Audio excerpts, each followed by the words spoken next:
Okay. I think I am on the live. Yeah. Let's hear. Hello.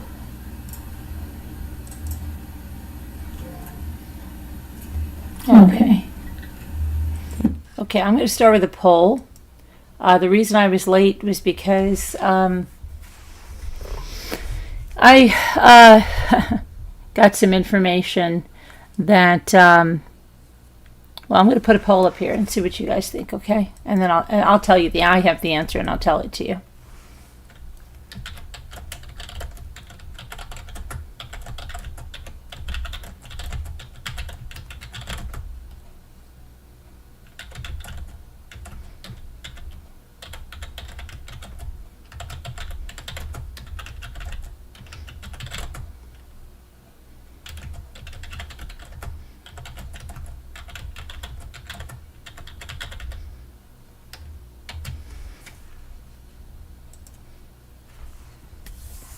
You guys can answer that, and if it is not clear to you, I'm asking you the question is, do you think it's wise? Do you think it's right? Do you think it's okay?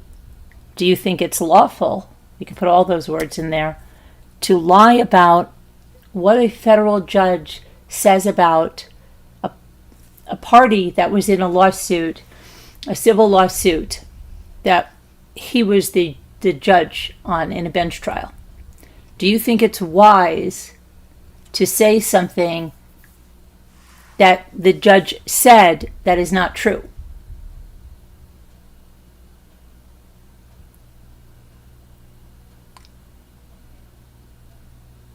So if someone said, well, the judge said the defendant lied under oath,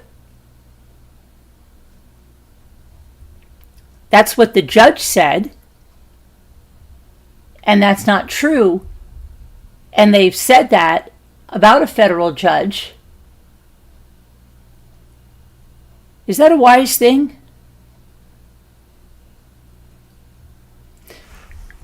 Well, I had a lovely day with my daughter, dropping Ethan off at college. We just got home not long ago. Daughter took me out for dinner. She took us out for breakfast. And all that's great. And then when I'm getting home, that's when I get this information. Mm-hmm. And yeah, Randy and Wendy think that it's okay to lie about what a federal court judge said. So they went on a live stream, and I've already got it, so go try to delete it. That's why I was a little late, because I had to make sure I got it. Said that, I guess they listened to my members live and said that I said she put me and said I lied under oath. And she said, well, that's what the judge said. No, the judge never said that. Never said that. Show me where the judge said I lied under oath. And Randy, you wrote that. What do you have, selective memory as well as a problem about lying? Because you wrote that the day of the trial. The judge hadn't released anything. You said that the day of the trial. Okay? So I'm just going to tell you what kind of ramifications someone could have for lying about what a federal court judge says. Misrepresenting what a federal court judge says can have a variety of severe consequences, ranging from criminal charges to professional disciplinary actions and civil liability. The specific penalty depends heavily on the context in which the lie was made and the intent behind it. A person who lies about a federal court judge's statements could face federal prosecution under several statutes.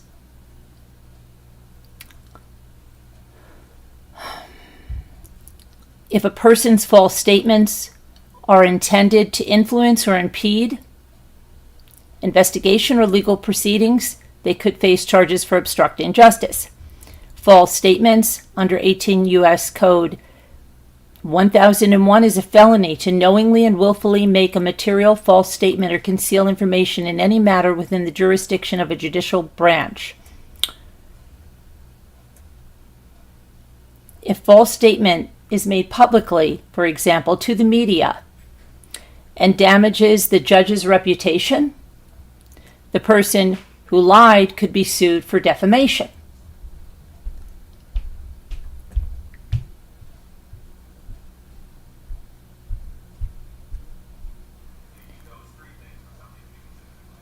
So,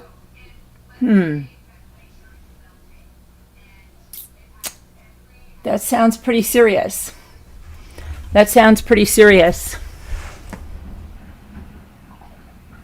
I'm sure a certain judge's clerk would be interested. Wouldn't you think so? To know that someone is misrepresenting and saying that a federal judge in the state of New York who proceeded over a bench trial said that I lied under oath.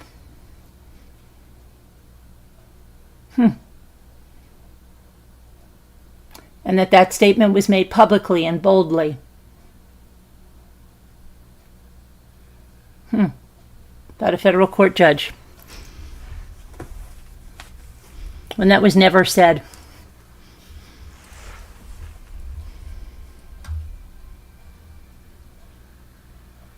That's all there is to say about that.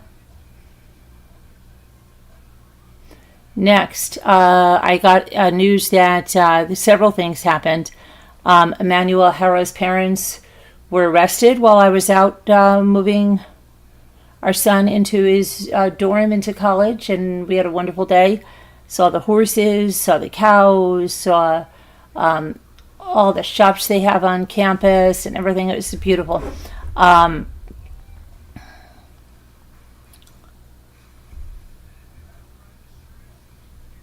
His parents lied about the kidnapping, as I said, as I'm sure a lot of you felt. And the poor baby is presumed deceased, and they are charged with his murder. So that happened. There was a terrible, awful bus crash near Buffalo, New York, in Pembroke. It was a tour bus that was from New York City that was returning from Niagara Falls. And the driver got distracted and he overcompensated. And the bus flipped over, and every single window on that bus was shattered. People were ejected. 5 people are deceased. Many others injured. Terrible, terrible crash. A little girl, 3 years old, Amber Alert, she's been missing since July 7th. Donna Adelson, I have to rewatch her trial. Opening statements, first witness, judge also admonished Donna for an emotional outburst. So we have all that to go over. Oh, and Lyle Menendez parole hearing. So all of that we're going to go over. It's been a busy day.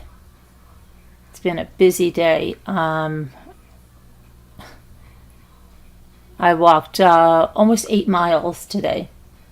I don't know how many flights of stairs.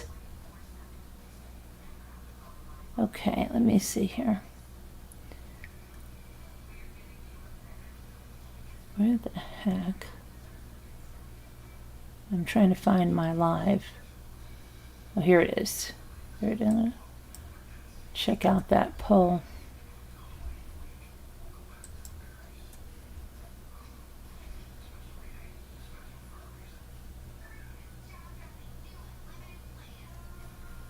Okay, hello Video Reel. Hello Heart Made Wise. Hello Gail B. I'm in top chat. I'm in live chat now. Okay. We have many new subscribers, many new members. Thank you, thank you. Yeah, Vanessa Renda, how are you? Okay, so I think first I will, let's look at Lyle Menendez's parole hearing first, and then we'll go on, okay?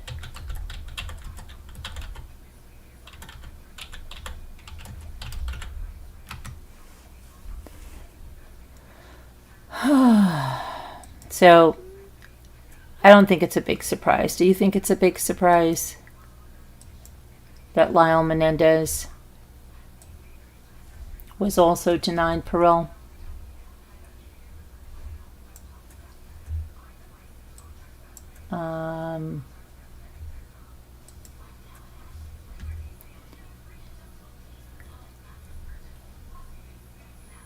Lyle Menendez was denied parole like his brother Eric Menendez, and there are still signs, the parole board said, that he poses a risk to the public.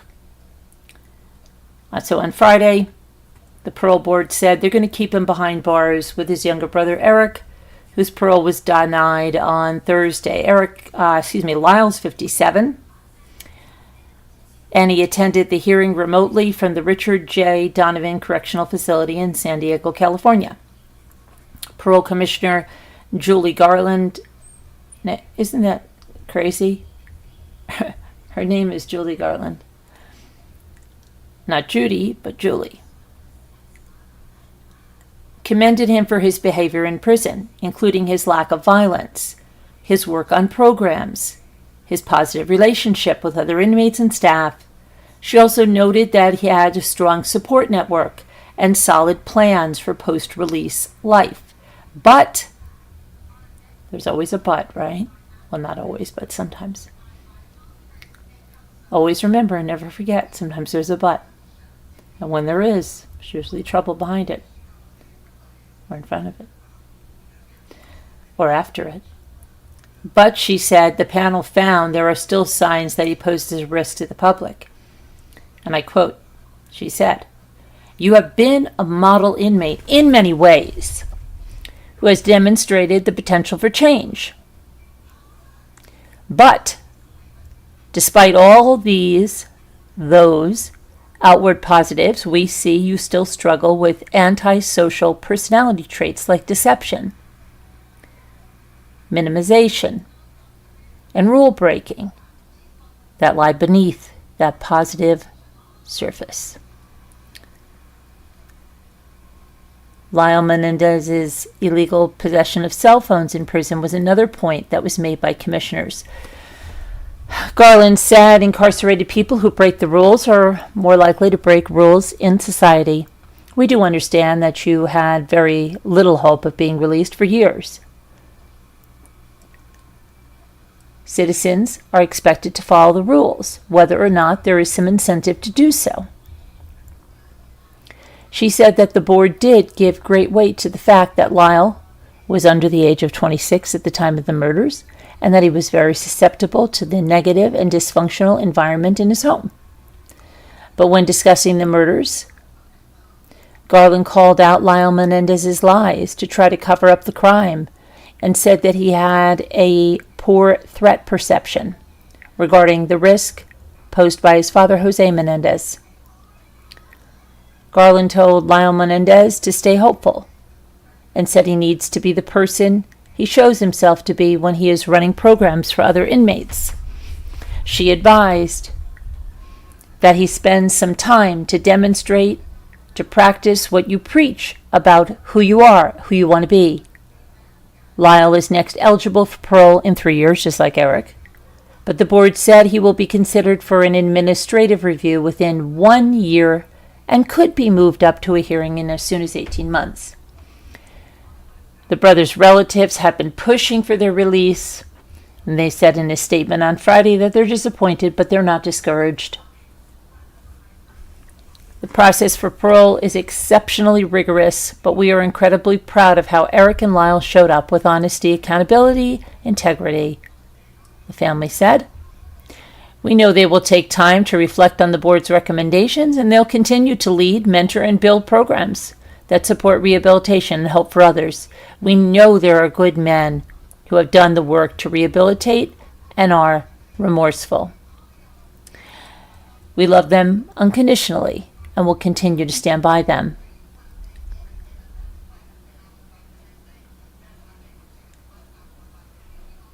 Okay, so they are both denied parole. Is it shocking? Don't think so. Next, let's talk about the missing little girl.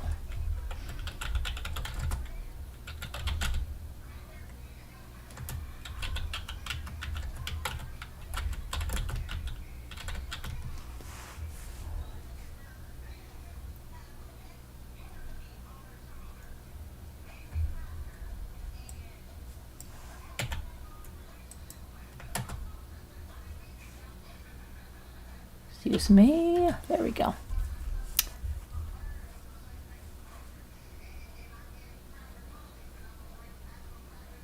Okay, so there's an Amber Alert that's been issued for a missing 3-year-old child last seen northeast Bexar County, Texas. I'm going to get her picture up here. Also get a picture of the vehicle. Here's a picture of the vehicle, which is right there. And that is a 20... see what year that is. 2013 Dodge.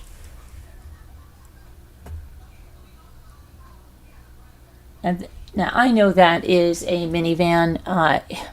Here it says it's a Dodge Challenger. That is not true. That is a Dodge Caravan. Oh my goodness. It's an Amber Alert and they've got this wrong here. Isn't that crazy? Isn't it crazy? Hold on, and where's the picture now? Picture, please. Hold on a moment.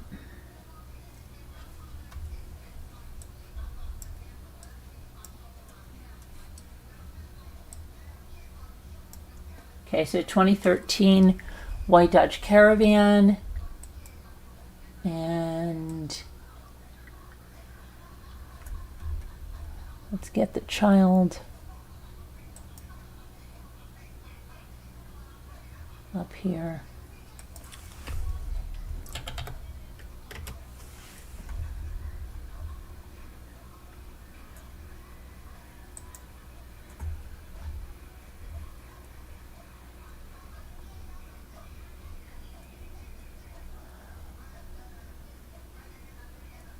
Hang on 1 second.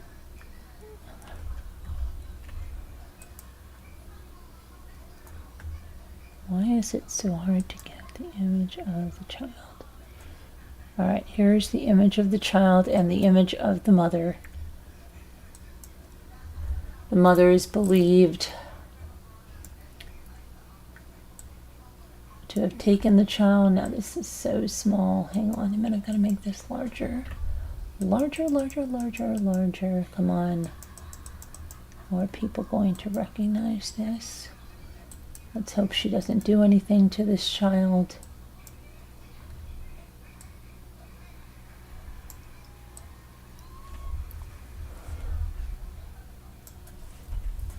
There's the child.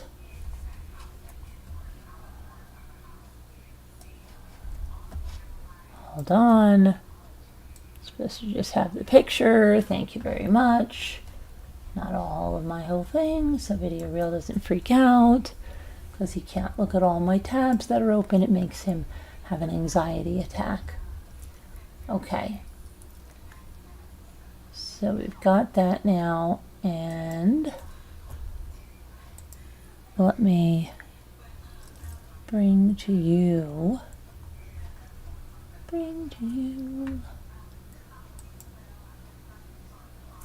the details, okay?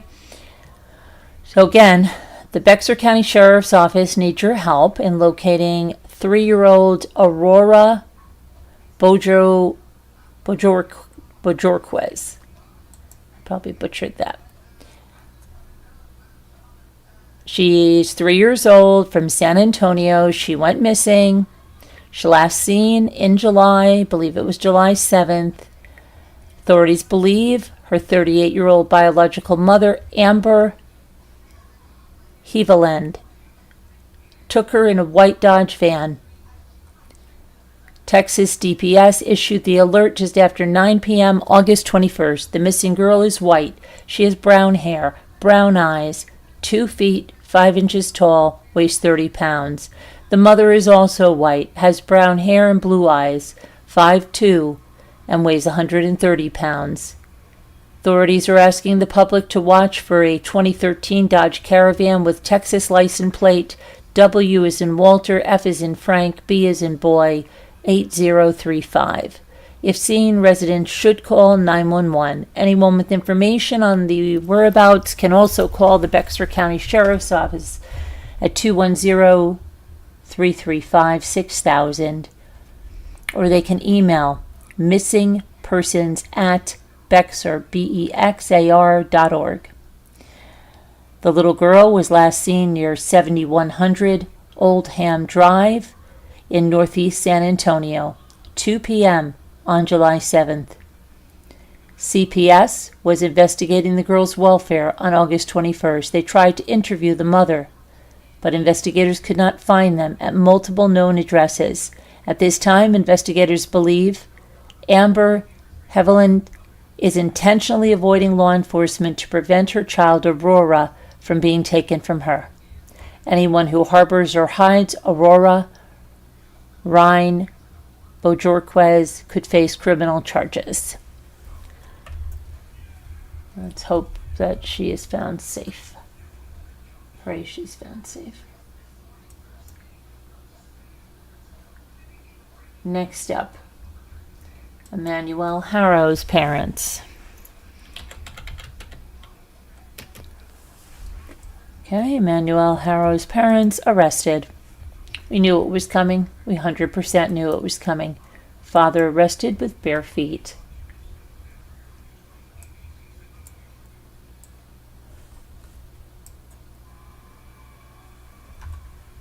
Found out the kidnapping story was nothing but a hoax, as we all, I think, believed. Rebecca and Jake Haro were charged with murder in relation to their son Emmanuel's disappearance, as police now say their 7-month-old was never kidnapped, and he's believed dead. San Bernardino County Sheriff's Department announced their arrest on Friday, August 22nd, and they confirmed that both were booked into a Riverside County jail without bail. No other arrests have been made. No other suspects have been named. Rebecca, who's 32, first reported that the baby went missing on Thursday, August 14th. She claimed that someone came up and hit her, and she passed out, fell onto the ground, got up, baby was gone.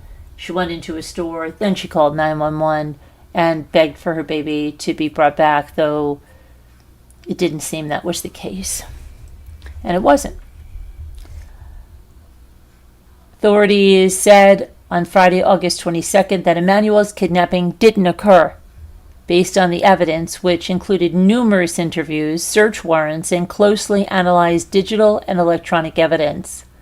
It is believed Emmanuel is deceased, and the search to recover his remains is ongoing. These arrests mark a significant development. Our focus remains on finding Emmanuel.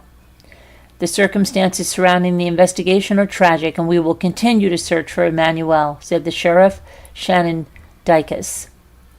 I trust our system will hold the parents accountable. The investigation began when Rebecca reported his disappearance on Thursday, August 14th. Rebecca previously said that day she and Jake were at a local park with their 3 children for their son's football practice. She drove to a Big 5 sporting goods store to buy her son a mouth guard and took Emmanuel with her. She parked the car and then realized Emmanuel needed to be changed, so she was changing him on the back seat of the car, went to get a diaper, and that's when someone said, "Hola," and hit her, knocking her unconscious. She said that once she woke back up, the baby was nowhere to be found. She appeared to have a black eye, but it looked like it was in the healing stages to me. And they both spoke about the baby in the past tense. Over the weekend, authorities observed what they believe were inconsistencies in the mother's stories. Rebecca was confronted with the inconsistencies in her initial statement, and she declined to continue with the interview. In 2023, Jake was convicted of child cruelty after a 10-week-old girl was treated for broken bones. 10 weeks. That's per the court documents. Jake pled guilty to willful child cruelty in June of 2023, and he was sentenced to 180 days in the sheriff's work release program. He received a suspended 4-year prison sentence, and he was ordered to attend a child abuser treatment program. Jake is due in court on September 2nd on an unrelated charge of being a felon or addict in possession of a firearm.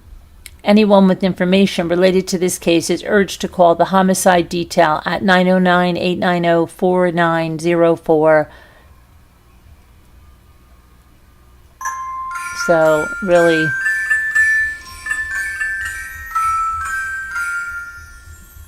I think we all knew that it was going to go this way, but it doesn't make it any easier to take.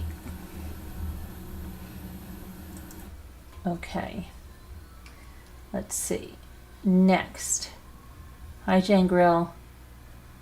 Hello, White Angel. There's people laughing in the background, White Angel. I don't know what you're hearing in the background. The TV is extremely low in the background. Extremely low. And it's like a sports reporter. Okay, so I'm not sure. I'm reading my live chat.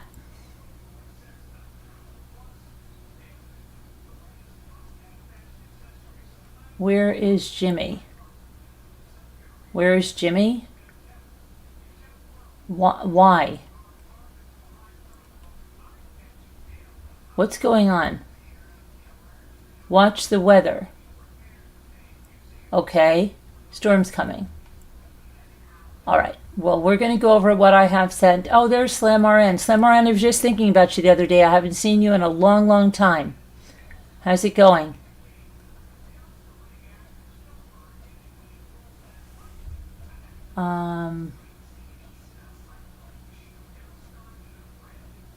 You just caught a guy who held 5 captive. Oh, well, good thing that you got him.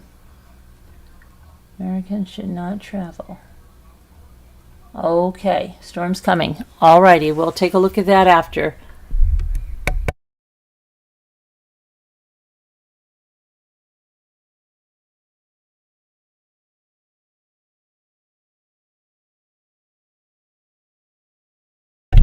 Okay, so let's see here.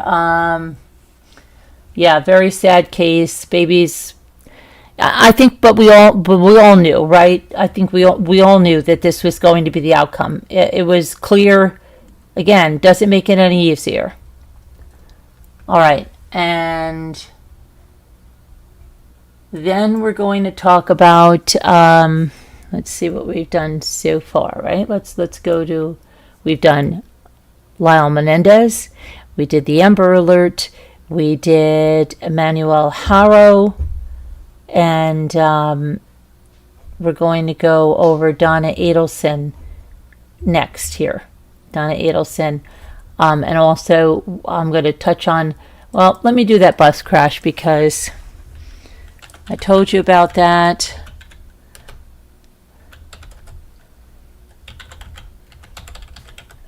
Let me do that. Okay, so terrible bus crash, tour bus, like I told you, coming from Niagara Falls, going back to New York City, crashed in Pembroke. And the driver he got distracted, lost control, overcompensated, and it was a terrible thing. The bus rolled over, window in the bus shattered. People were ejected. 5 fatalities. It was, like I said, it was on its way back to New York City. It was a sightseeing tour bus. So 5 people were killed on Friday when that tour bus traveling to New York City from Niagara Falls, New York, crashed on a highway outside of Buffalo. It ejected passengers and it pinned some beneath the bus. The crash occurred at around 12:30 p.m. on the New York State Thruway near Pembroke, 30 miles east of Buffalo approximately. The cause was under investigation and did not appear to involve a mechanical failure or an impairment of the driver. Major Andre J. Ray of the New York State Police gave that information at a press conference. Investigators believe the driver, who survived and was not identified, became distracted, lost control, as I said, and overcorrected, causing the vehicle to roll over onto a ditch. The bus was the only vehicle involved in that crash.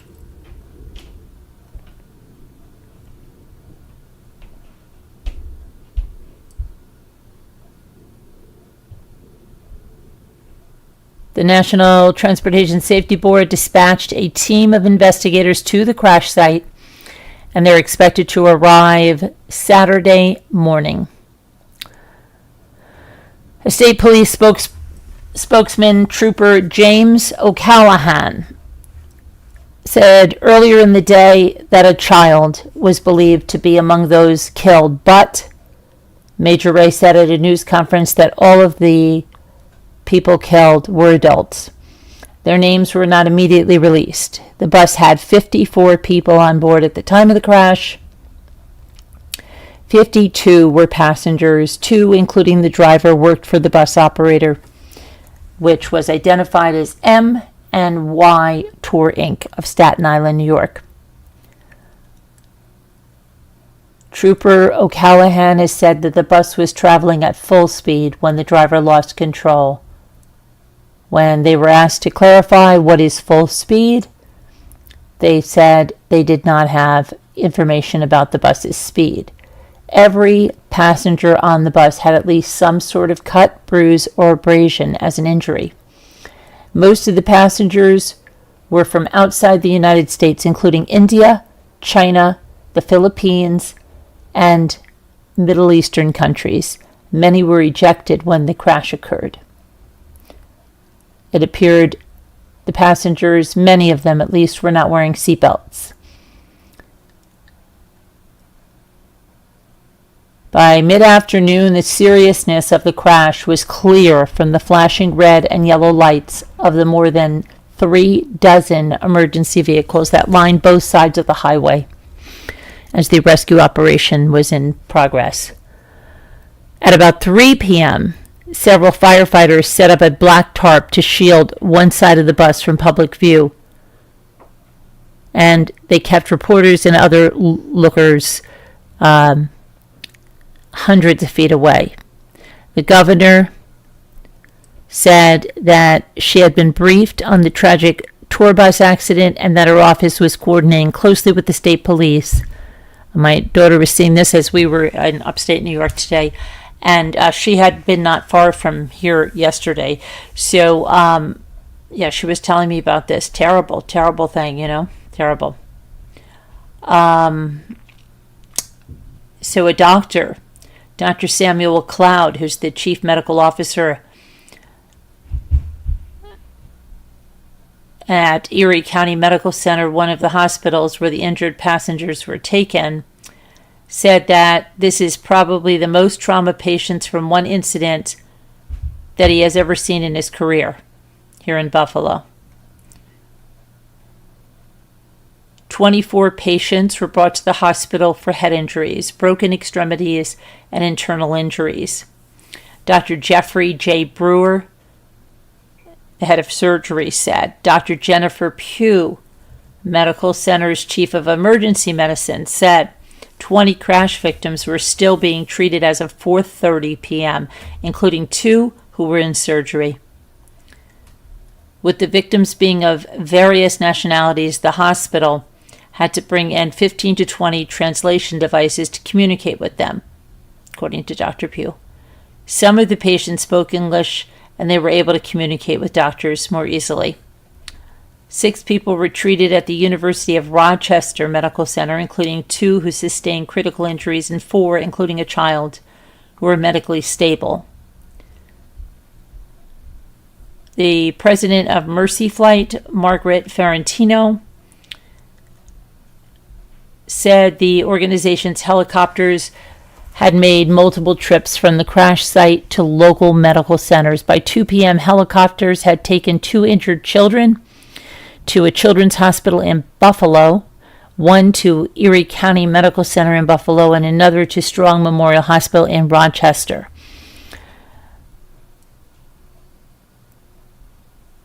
Shortly after 6 p.m., under a still blazing sun, and I will tell you, that sun was blazing today. Yesterday, my daughter was in the Buffalo area. It was chilly.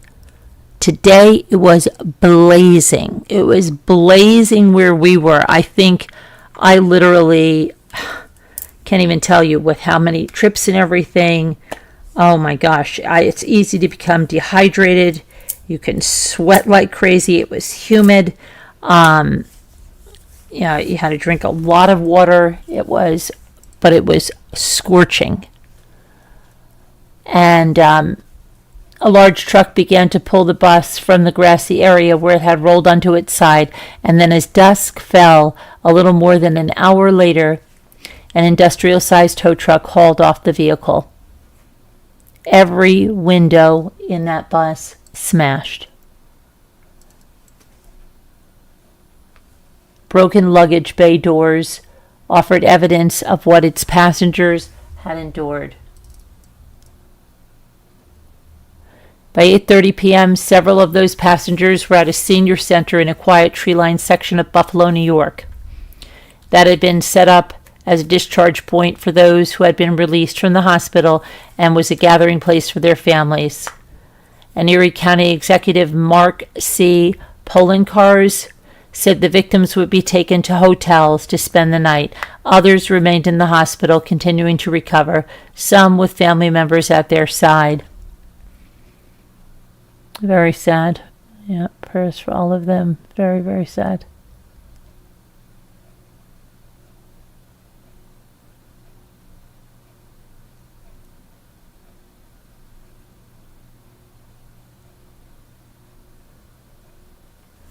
Okay.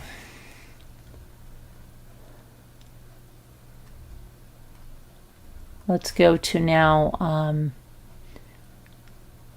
Donna Adelson, right? Is that where we were at? Let's see. Let me just get to you guys.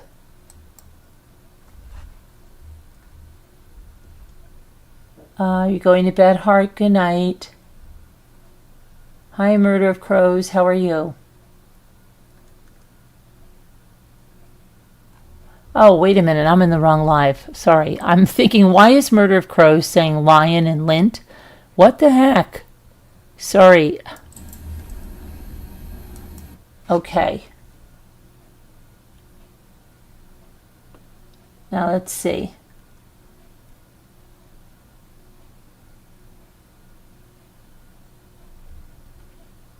Okay, video reel. I said when I'm done with true crime, we will go to that. Okay. So let's just look at our poll. Do you think it's wise to lie about what a federal court judge says about a party in a case he tried? Majority says it's not wise to lie, and they're right. Okay. The trial was wild today, I know, and I have to watch it on replay, Frilly, because I was out moving Ethan into college. We were gone from 8 o'clock in the morning. We didn't get back until about 11 o'clock tonight. So, yeah. But I'm going to do a recap, and then I plan to watch everything and then do a more in-depth. But I just want to see what happened here. I heard that Donna got admonished by the judge, right? So let's see what we have here. Let's get Donna up there.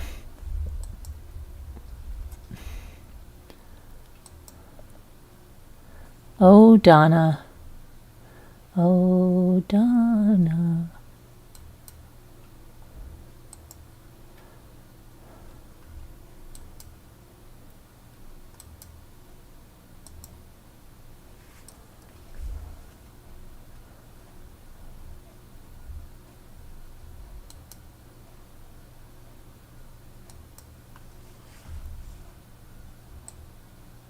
I knew a girl.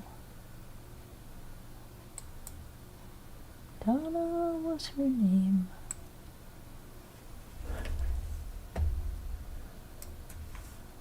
There's Donna.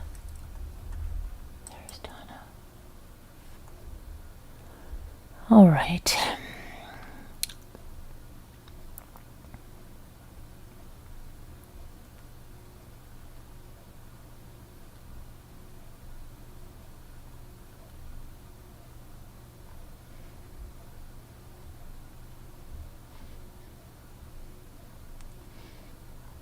Luis Rivera. He's always a good one to watch on the stand, isn't he?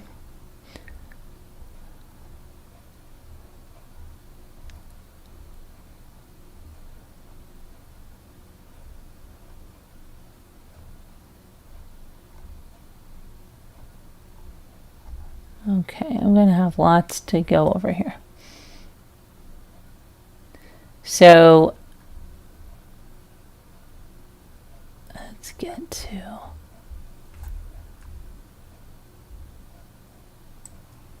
what we're going to start here.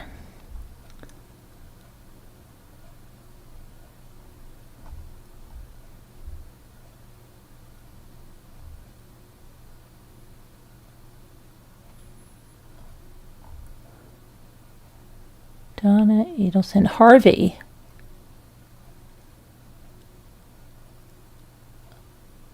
Oh, there's Wendy. Wendy made it into court. Let's get that up there. Harvey looks better than he did when Donna was arrested, I think. Look at him.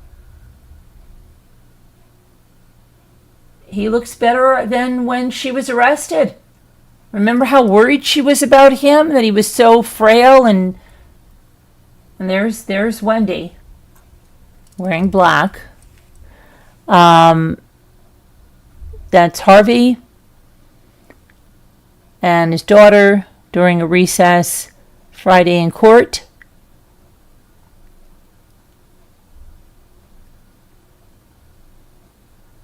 Then we had Luis Rivera on the stand. Remember, Luis is the one that has systematically, he got the deal. The only one that wasn't sentenced to life so far. And he's been giving testimony for the reduced sentence, right?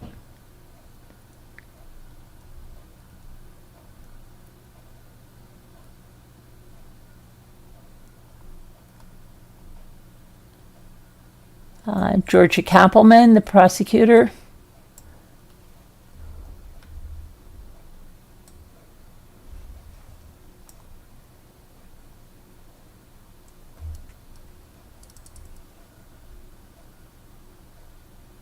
And Donna got kind of shook up today.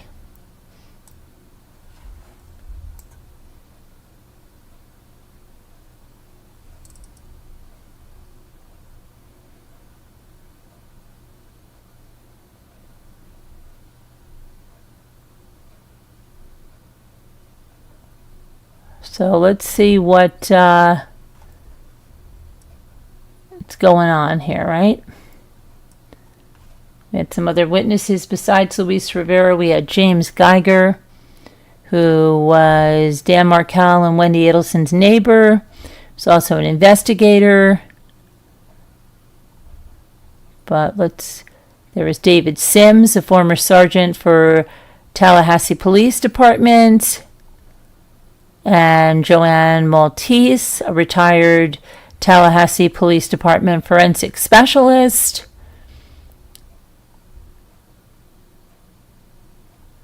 As well as opening statements from both the prosecution and the defense. So we're going to go through all of this.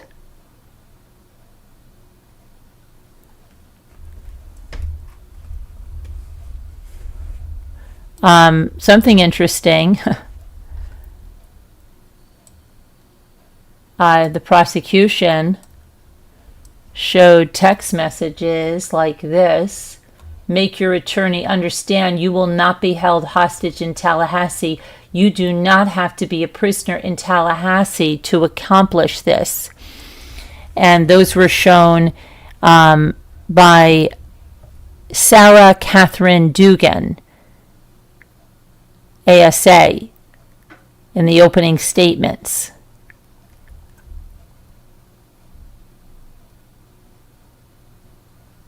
And here she is giving her opening statements.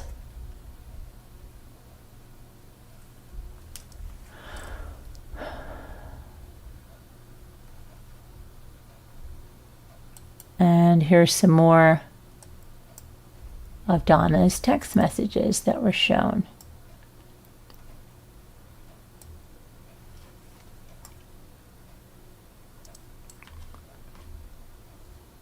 We're trying to get a win.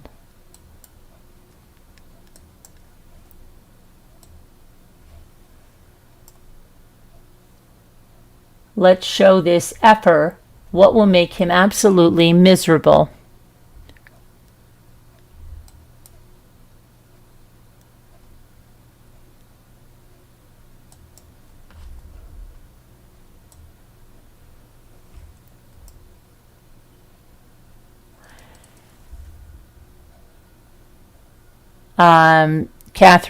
Sarah Catherine Dugan displayed a chart depicting connections between Donna and her alleged accomplices. And guess who's there? Wendy Harvey.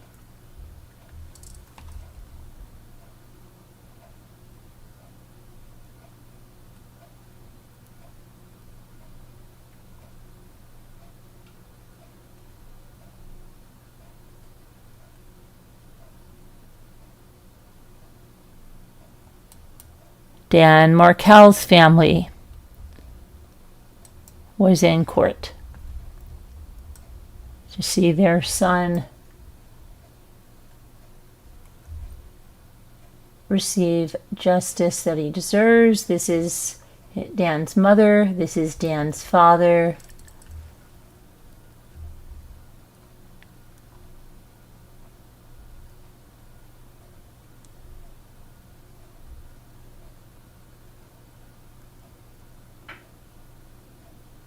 And this is Dan's sister.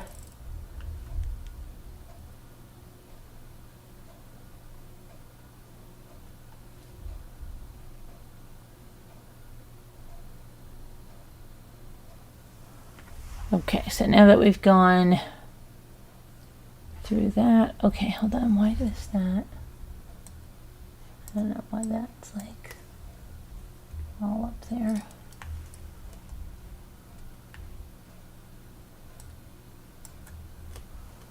Okay, let's go and get the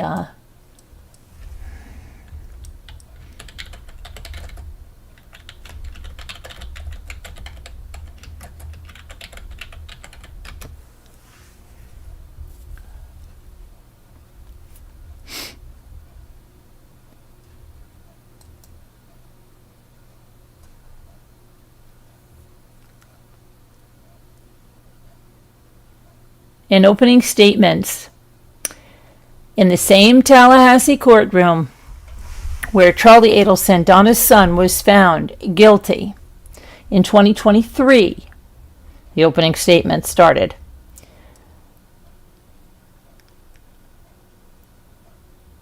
And the prosecution painted Donna Adelson as a calculated and controlling matriarch of a wealthy South Florida family with the means and the motive to orchestrate the killing of her ex-son-in-law, whom she hated.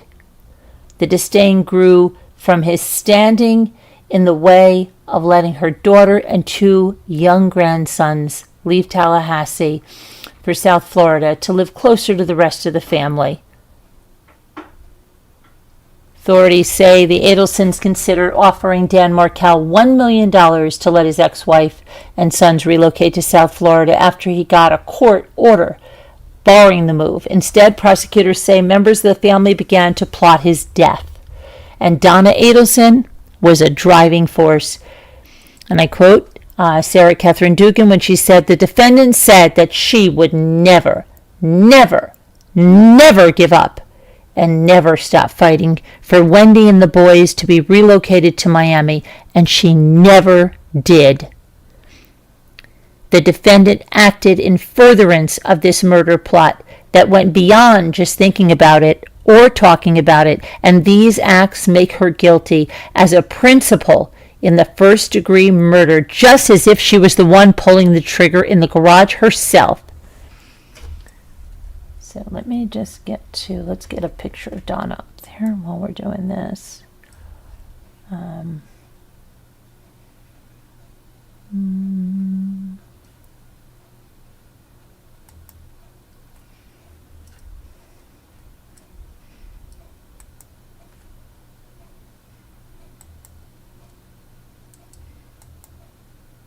Text messages, right?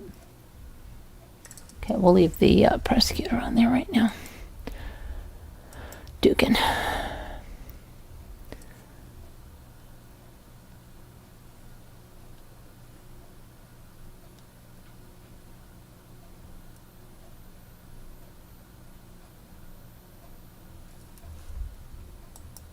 Okay, let me just go back, Jack.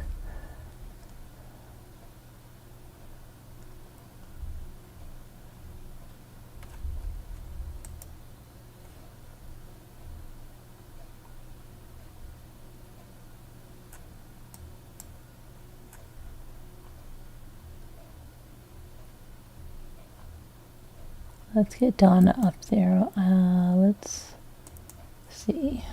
Put Donna back up there, right?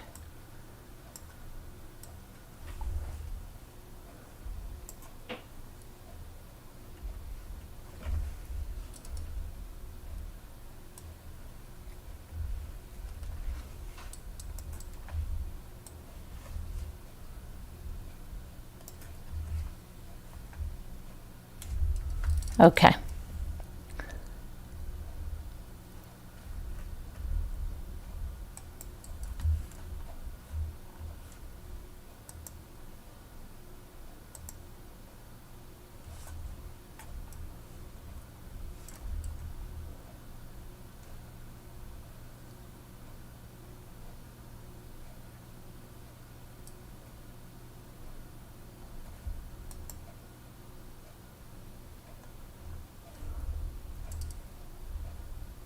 Hold on 1 second.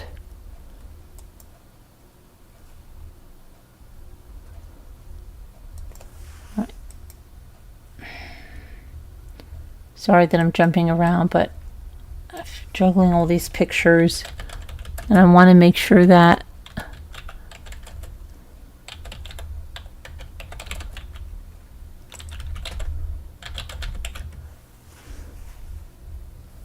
okay.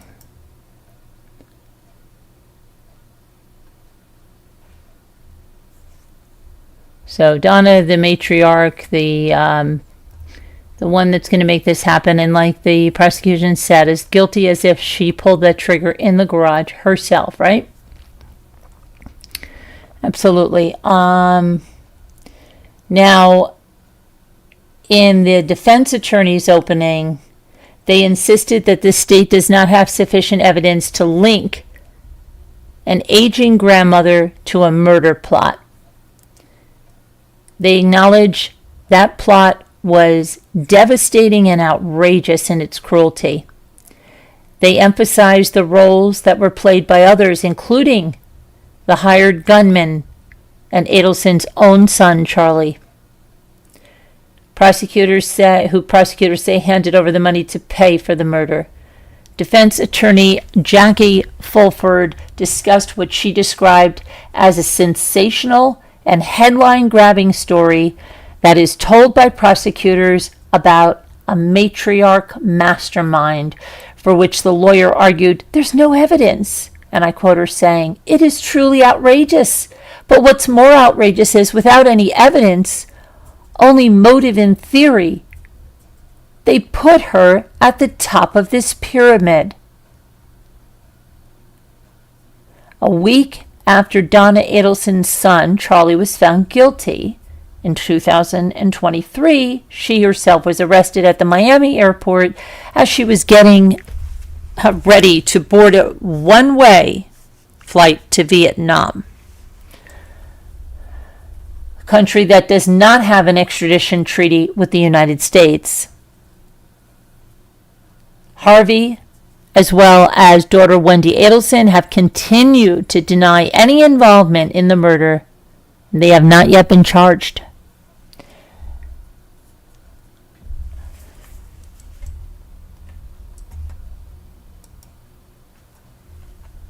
Okay.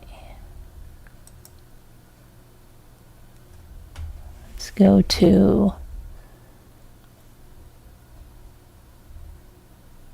So let's see what all happened today. And then like I said to you, I'm going to watch everything and do a bigger video once I watch every second of this.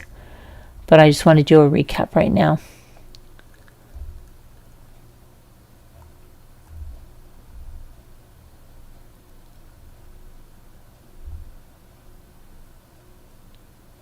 So court began shortly after 9 o'clock, 9:04.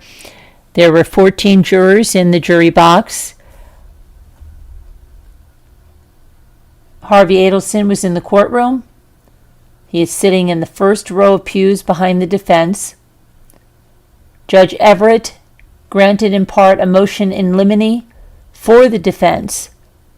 The court records also show the judge granted the defense's motion to suppress. Most of the records are sealed, but this is believed to be in relation to evidence from a jailhouse snitch. The prosecution shared how Donna Adelson reacted to a decision regarding Dan Markel not allowing Wendy to relocate their children from Tallahassee to Miami, saying Markel has not beaten the Adelson family yet. The prosecution gave a recap of the events that led up to the killing of Dan Markel. Some jurors appeared to be taking notes, but most were looking at Ms. Dugan as she was giving the opening statement. She ran down the events following the murder of Dan Markel and the communication between Donna Adelson, Charlie Adelson, Charlie's ex-girlfriend Catherine Magbanua, and the hitmen Luis Rivera and Sigfrido Garcia. Sigfrido Garcia, of course, the baby daddy of Catherine Magbanua's children. Prosecution is going through each of the trials that have come before this one. The trial for Luis Rivera, the trial for Sigfrido Garcia, the trial for Catherine Magbanua, and the most recent one in 2023 for Charlie Adelson, Donna's son. Then they talked about Donna Adelson trying to obtain an emergency visa to Vietnam and her arrest at the Miami airport trying to board that flight to Vietnam. They showed photos Then when the defense started, Jackie Fulford was delivering the opening statement. There were two easels. One featured a picture of Dan Markel, and another one featured a photo of Donna Adelson. Fulford began by sharing information about how respected and loved Dan Markel was in his professional life. He was very well respected. He was a very smart man. She shares how important Markel's two sons were to him. And then the photo of Donna Adelson was replaced with a poster card with details about the key players on the day of Dan Markel's murder. There's a picture of Sigfrido Garcia, Luis Rivera, and Katie Magbanua. The defense mentioned that Dan Markel's murder was outrageous, but that it's also outrageous that Donna Adelson has been deemed the matriarch and mastermind behind his death. The defense asked the jury, please listen to all of the evidence, and he asked them to recognize what evidence the state actually has that Donna Adelson was involved in the planning and the execution of Dan Markel's murder.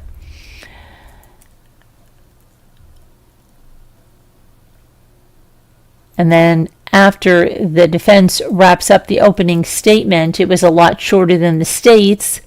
Then the first witness was called. The first witness was James Geiger. That is the neighbor. He lives on Trescott Drive. That's the house next to where Dan Markel used to live. And James Geiger recants that he was sitting in his house with his wife on July 18th of 2014, and he said he heard a loud popping sound. Before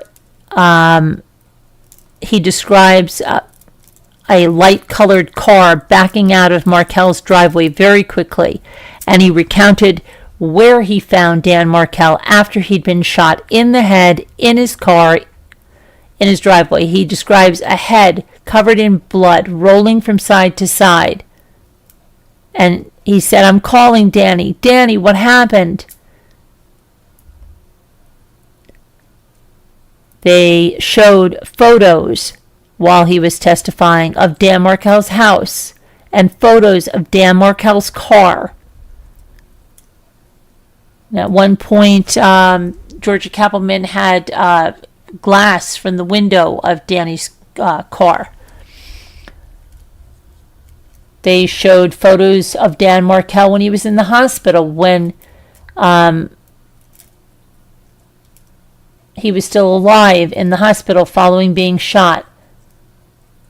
And at that time, it could be heard a gasp from people in the gallery. Then the next witness, Dr. Anthony J. Clark, a medical examiner. He said he has performed over 8,000 autopsies. He conducted the autopsy of Dan Markel on July 19th. After that, there were two more witnesses, and they were both retired law enforcement officers with the Tallahassee Police Department. Those were David Sims and Joanna Maltese. The state asked them to describe what they found on the day of Dan Markel's murder, and they used photo evidence to support their testimony.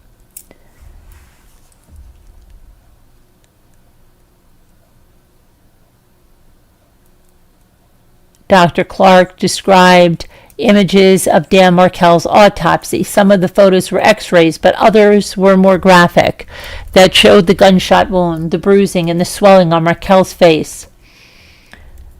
Now, Donna Adelson at this time appears to be shaken. She's being comforted by a paralegal on the defense team. The judge called for a break right in the middle of Dr. Clark's testimony.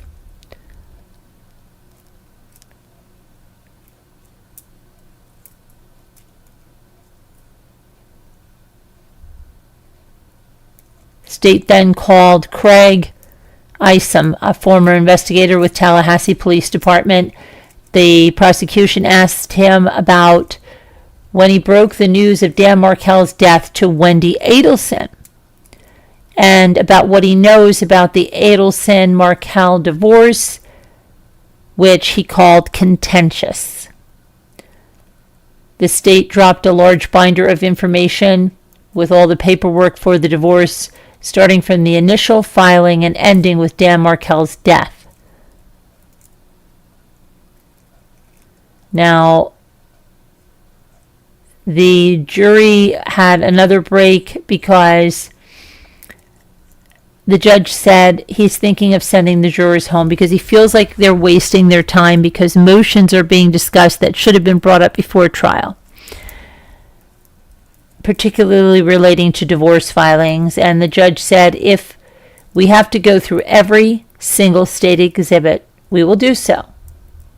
But we're not going to be wasting the jury's time. The defense objected to the state presenting evidence about the divorce proceedings between Dan and Wendy. Judge Everett is asking the defense to review the evidence to see if they have any further objections that they need to address before the jury comes back to the courtroom. Judge Everett is becoming very firm on ensuring state and defense conversation does not interrupt the proceedings of the trial. He doesn't want to waste the jury's time. Next, 4 p.m., they call Luis Rivera. He pled guilty to second-degree murder for the death of Dan Markel.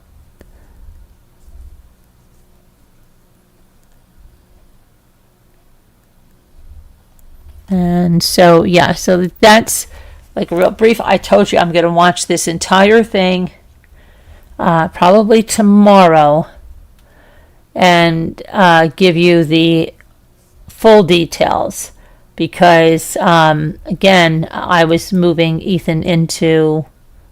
we were all moving Ethan into his college dorm and doing activities all related to that. We didn't get back till 11 o'clock and we left at 8 a.m. Let's see. Just what else? Going a little bit here. The jury is to report back at 9:15 a.m. on Monday when Rivera testified. Georgia Kappelman was the one that questioned him for the prosecution. He took a plea deal in the case. He pled guilty to second-degree murder and agreed to be a state witness. He has testified in every trial related to Dan Markel's murder. Rivera said that he was hired along with his childhood friend, Sigfrido Tutu Garcia, to kill a man in Tallahassee. Catherine Magbanua, who Rivera calls Garcia's wife, connected them with a dentist who orchestrated the hit, Rivera testified. And he testified that Katie Magbanua was in a romantic relationship with both Sigfrido Garcia and the dentist at the time of the murder. Rivera testified that he was hired to kill Dan Markel so Dan Markel's wife could have their children. Under Georgia Kappelman's questioning, Rivera testified that he and Garcia went to Tallahassee to scope out Markel before the murder. They followed him around town, including him going to the children's daycare. They ended up returning to Tallahassee in July of 2014 to kill Dan Markel. Luis Rivera said that he rented a Toyota Prius to make the drive. They also brought a .38 revolver on the trip. When driving up, Garcia accidentally fired the gun through the Prius's floorboard, which hit the gas line. They had to stop and repair the vehicle. Rivera said they had to kill Dan Markel on this trip because Dan Markel was preparing to head out of town. And that information came through Garcia, who heard it from Kathy Magbanua. I pulled up right behind him, said Luis Rivera, and Garcia jumped out and shot Dan Markel. After the murder, Garcia called Magbanua to let her know the hit was done. Luis Rivera testified that he could hear Katie Magbanua on the line and was listening in because she was the one in charge of delivering their payment for the murder. The day after the murder, Magbanua delivered the money. He said he received $35,000 in cash. And he said it was weird. It was stapled, all hundreds, $1,000 stapled.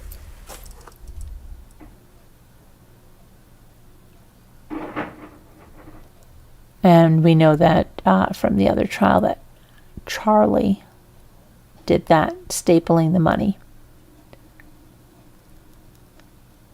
When defense attorney cross-examined Luis, it was Jackie Fulford that did that. She mistakenly called him Garcia twice. Luis corrected her. And she said the woman who wanted him killed was Wendy Adelson, correct? He said yes. It was she wanting her children, correct? He said yes again. Under her questioning, Rivera testified that as far as he knew, Donna Adelson and Charlie Adelson were not involved. He answered her questions, saying that he believed the person who wanted the hit was Wendy Adelson.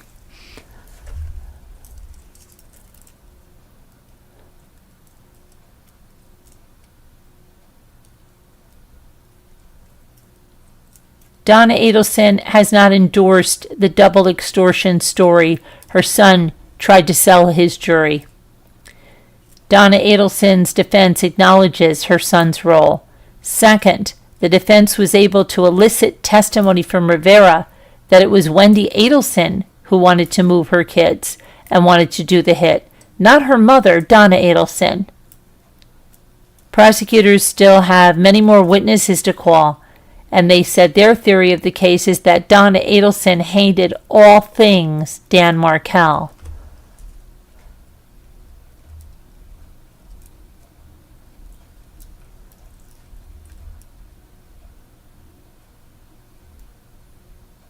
Okay, I'm trying to get back to you guys. Okay, here we are. Hi, Julianne Gonzalez. How are you? You can't hear anything? Can everybody else hear? Oh, I hope everybody else can hear. Don't even tell me.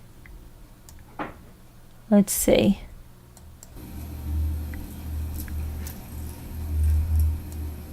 Oh, no. Okay. The day after the murder, Magnolia delivered the money. He said he received $35,000 in cash. And he said it was weird. It was state. You can get back to you guys. Okay, no, I can hear. But there is something. Hold on, I'm going to really quick. I don't know. Let me see. Let me see if this sounds better. There's a weird. Hello, hello, hello. Hi, Julianne Gonzalez. How are you? I think that's. You can't hear anything? Can everybody else hear? Oh, I hope everybody else can hear. Hold on, I'm getting an ad. I just want to see if it's better now. Just let me see if it's better because I reconnected. Hold on a sec. Trying to get it to the end here.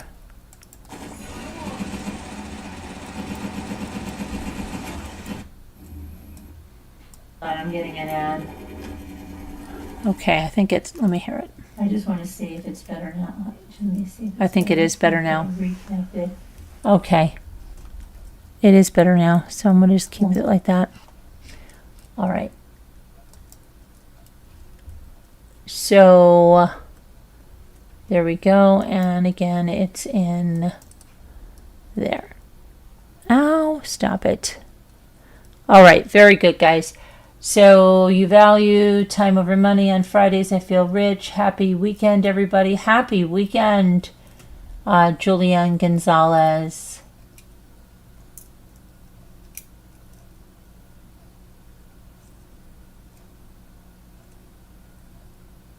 Video reel, what are you talking about? What are you talking about?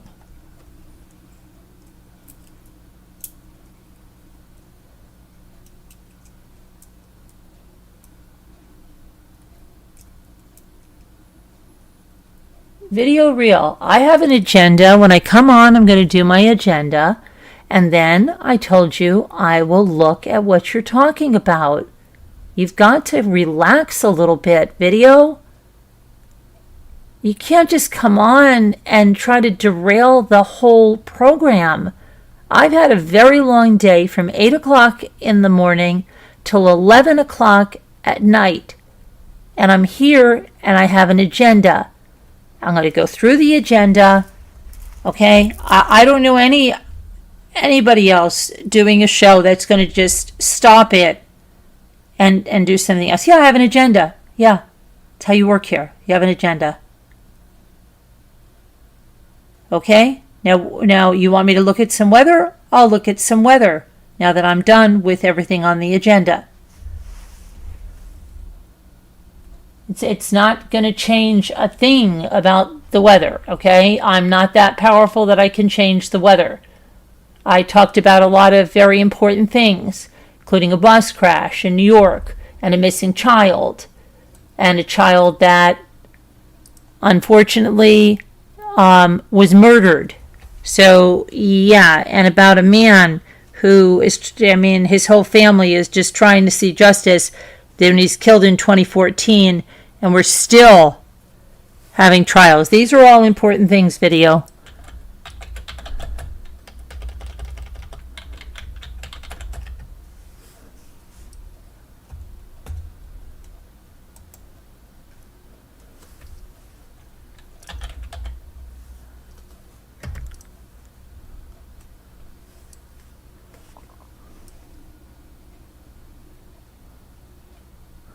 Okay.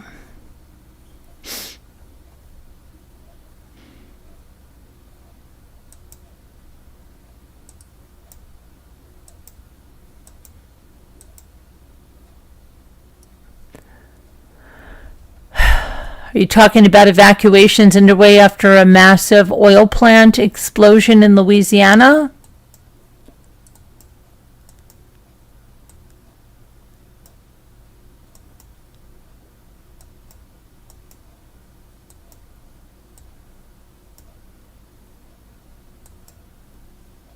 Urgent flood warning issued for hundreds of thousands.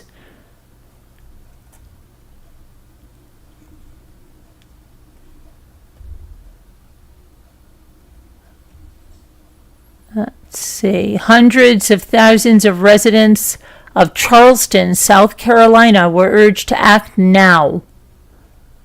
Charleston, South Carolina. You know what I'm finding? This is the second year in a row. Last year, Edisto had a tornado around this time. It's not good to rent or go there in August, it's looking like, okay?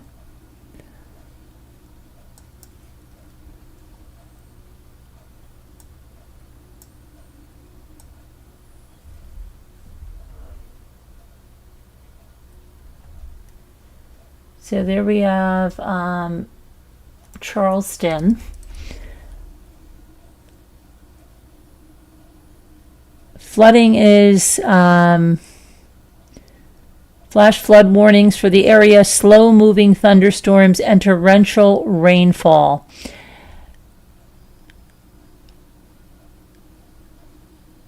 Downtown Charleston, people there had to move vehicles to higher ground, and they had warnings that floodwaters could enter their homes. Anyone in the downtown Charleston area, consider moving your car to higher ground.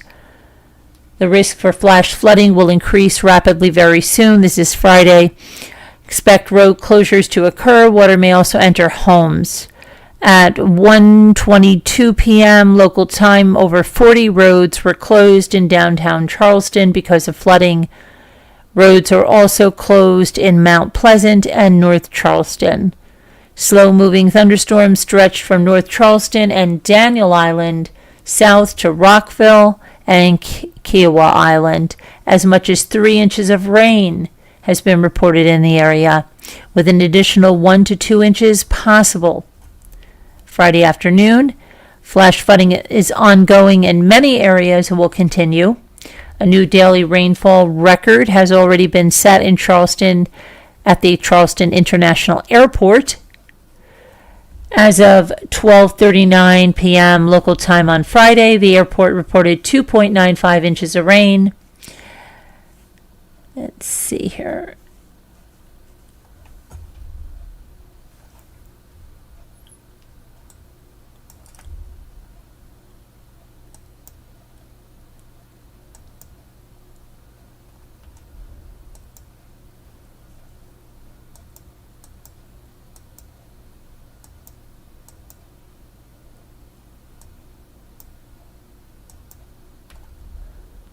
Okay.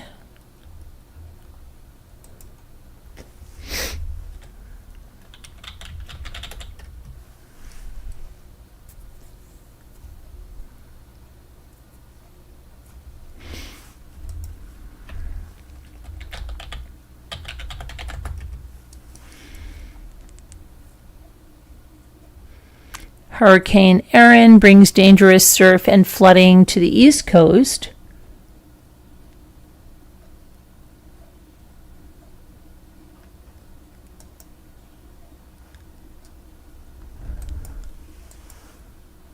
Let's see.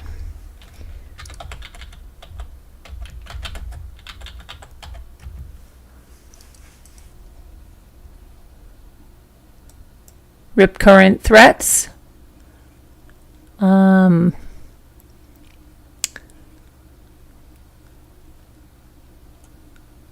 Hurricane Erin is moving away, but the threat of rip currents and coastal flooding remains.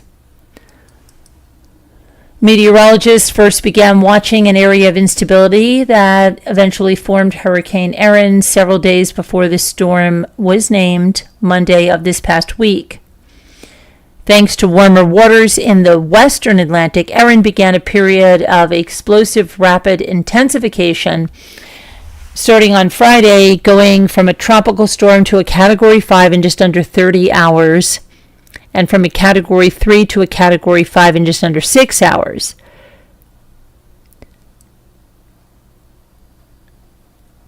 Let's see. Erin dumped up to 6 inches of rain in Puerto Rico, up to 7 inches of rain in the U.S. Virgin Islands.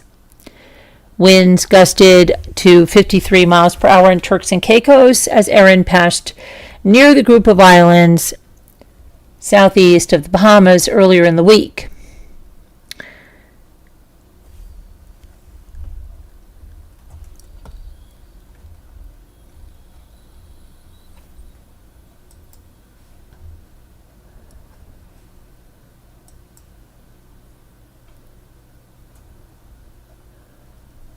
Okay, so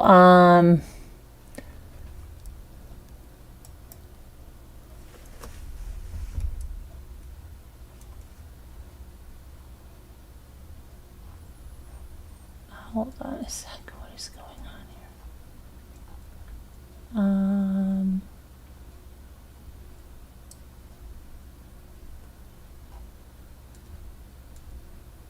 Okay, I also see, hang on, trying to get through this right here.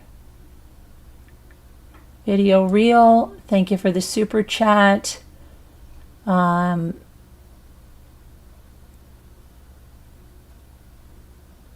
read my chat, and I was reading my chat. Bugs me, everyone keeps saying Phil has on a scarf. Phil.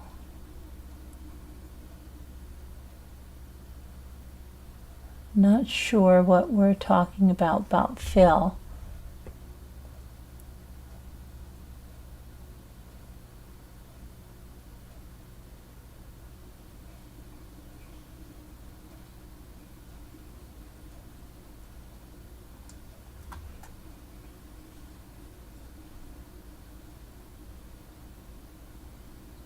Okay, video, there's more coming towards.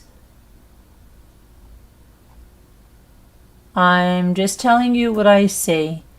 In Charleston, and Erin is moving. It's away. It's not coming. It still has some flooding that can be brought in rip tides. Weather and patterns are unpredictable. Okay. Okay. And pop-up tornadoes. I know that video, but we all do still have to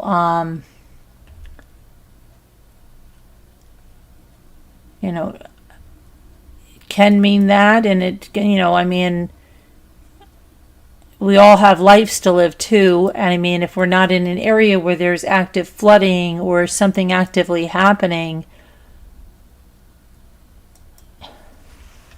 I'm not sure what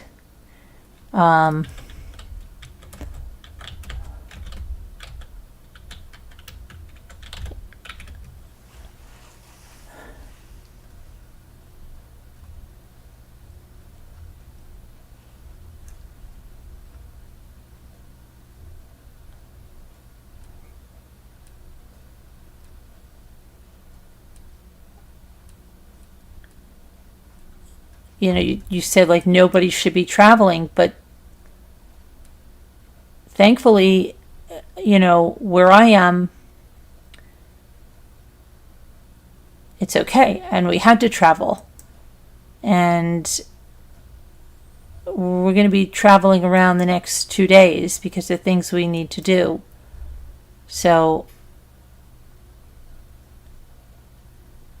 yes, in areas like Charleston and nearby there, they're saying, yeah, watch the flash flooding. Of course, move your cars to higher ground. And you have to watch out for that based on where you are. But it's not everywhere.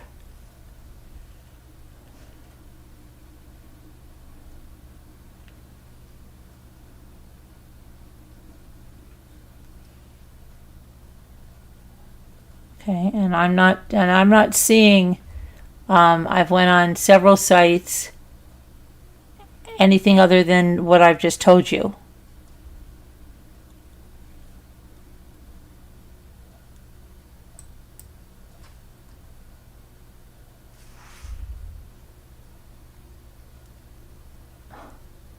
Video. I'm not downplaying anything. I don't know what you're talking about. Ransom. I'm not going to start fear mongering. I don't know what you're talking about.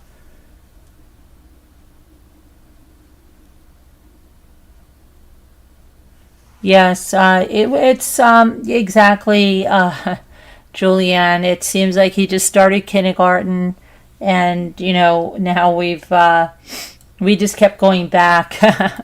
We kept going back to the campus. We stayed in town for a while. Yeah. Hydrate. Yeah, absolutely. It was scorching today, Julianne. Absolutely scorching. Yep.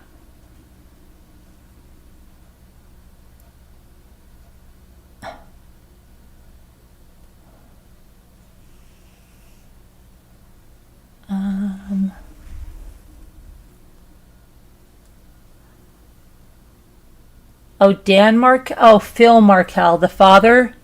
Oh, I get it now, Julian. Now it makes sense. Yes, I get that. Yeah, yep, Gail. Thankfully, he's not that far away. I'm thankful. He is at a distance that if we want to go and have dinner with him, we can do that. It's a beautiful ride there. It's I'm lucky. He's not 6 hours away. He's not 8 hours away. He's not a plane ride away. I'm thankful for that. I'm thankful for that. Yeah. So thank you, Heart Made Wise. But it's weird. Even though like your kid goes to other people's houses or whatever, and he's there. It's different. It's like you can't believe life has gone that quickly, right? And I got to do it all over again, and it went just as quick, if not quicker. And I can remember his first day of kindergarten first day of preschool. And I can remember all these kids, and now they've been together since day one. Now one is off at a flight school to become a commercial pilot. Another one is going to school a little closer than my son, so I know where everybody is, and then I'm like the musketeers that they are. So it's interesting, right? Because they've always been together. And, but I'm lucky. I mean, Ethan's already has friends up there. He had met friends during orientation. He met them again. He's got a vehicle up there. He's able to go to the store if he needs to. They have shuttles that run to Walmart and everything, but he's got a vehicle too. So he's there. If he ever wants to come home, he can come home. Like I said, we can go there. We can meet in the middle. It's a good distance. It's when I'm saying good distance, I don't mean a lot of distance. It's a very workable distance. And that I'm thankful for.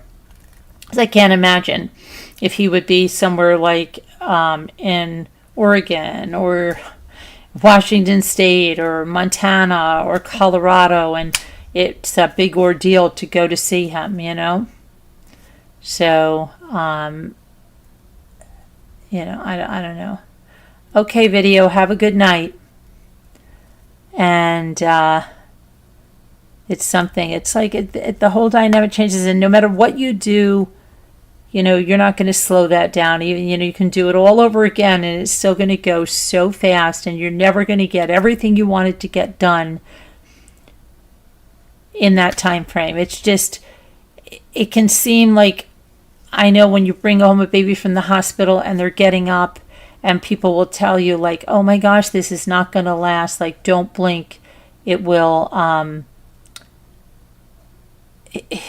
it's not going to last, right? And yet at that time, it feels like, oh my gosh, you're trying just to get through 6 weeks or 3 months, or it seems like it's going to go on forever. And then really, when you look at it, and it is like, don't blink. And it's so true. And it doesn't seem it at the time. And even now, like when someone has, let's just think of it, someone having a baby. And if you say to them, oh, don't blink, right now it seems like, oh no, they're going to have that baby. It's going to be a long time that they have that baby and blah, blah, blah, blah, blah, before that baby goes off. But it's not. In reality, it's not. As we get older, the time keeps going faster and faster. And like how when your kids first start school, it seems like, oh, today's the first day of school. Then it's the second. It seems like, oh my gosh, you're never going to get through the year. The next thing you know, right, you're at the 100th day. The next thing you know, it's Christmas. The next thing you know, it's, January 5th. And then it's spring. And then if you have somebody graduating, it's boom. It's like, it goes so fast. It's crazy. It's just crazy. And it's a real crossroads, because like all the things that,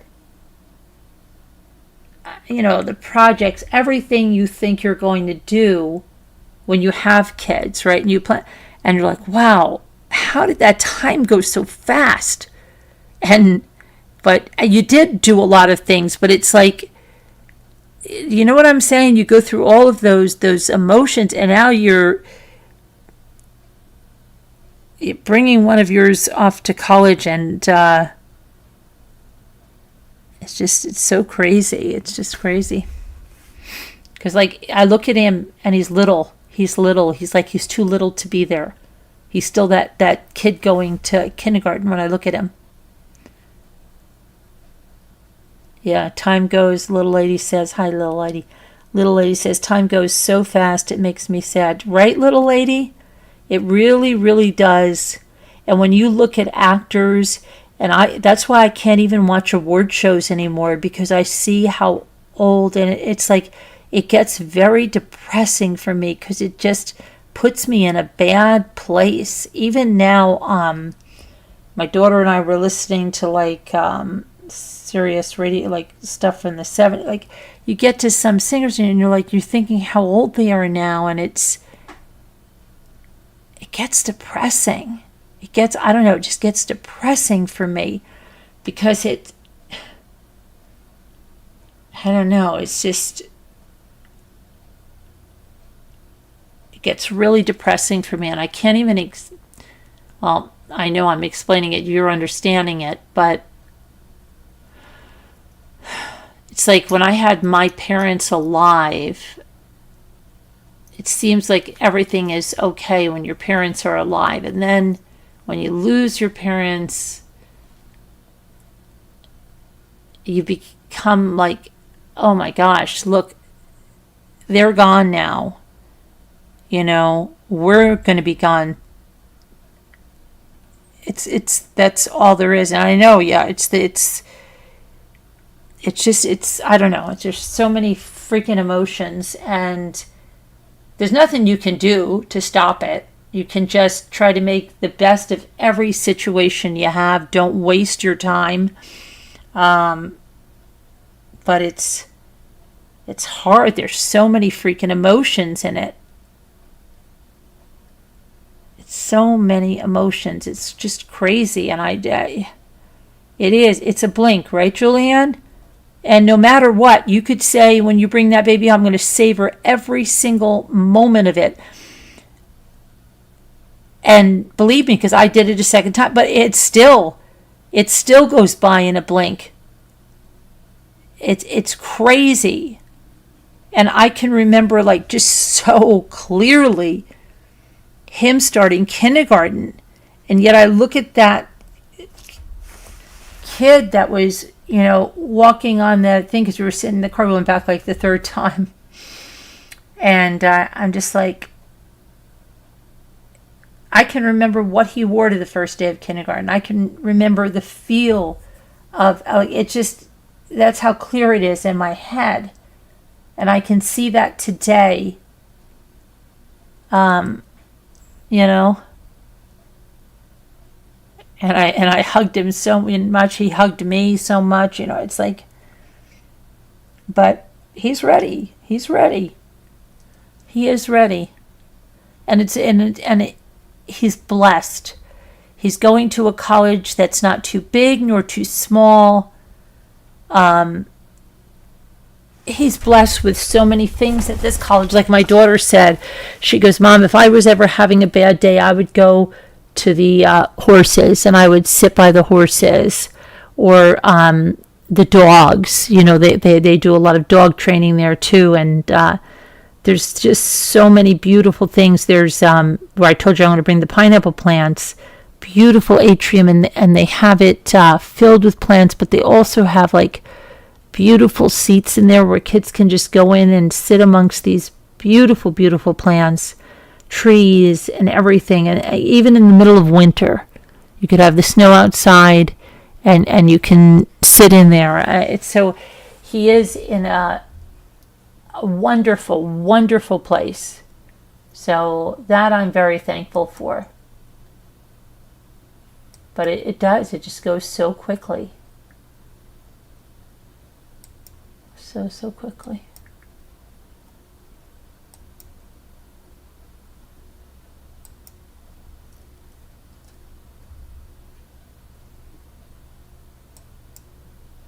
And even Luke, you know,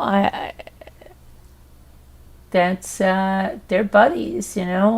Like I said, you guys know that they all kind of share the same friends. They all hang out together. It's not who's Luke's friends, who's Ethan's friends. Luke is like sometimes even closer to some of the kids that are Ethan's age, and vice versa. And so it's just you know, it's a whole thing. So, but like I said, blessed that he's not too far away.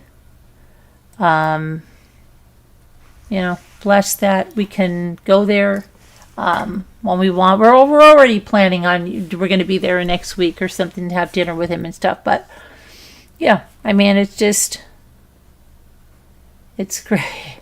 It's a little surreal. It's a little crazy. It's a little fast. It's like, it's unbelievable. And can't even imagine, you know, Luke in a couple of years. It's and a lot of my friends Even my nephew, the ones who have a son that's like 3 weeks older than Ethan, they've got their daughter in a college in upstate New York, and this is their baby going, so that they are empty nesters. Other friends of ours, empty nesters. Like a lot of them, they don't have any other kids at home yet. So, I'm blessed that I have Luke home, that I have Michael and Gia close, my daughter's, here, and so that's nice. And then Ethan is just not too far away. But it's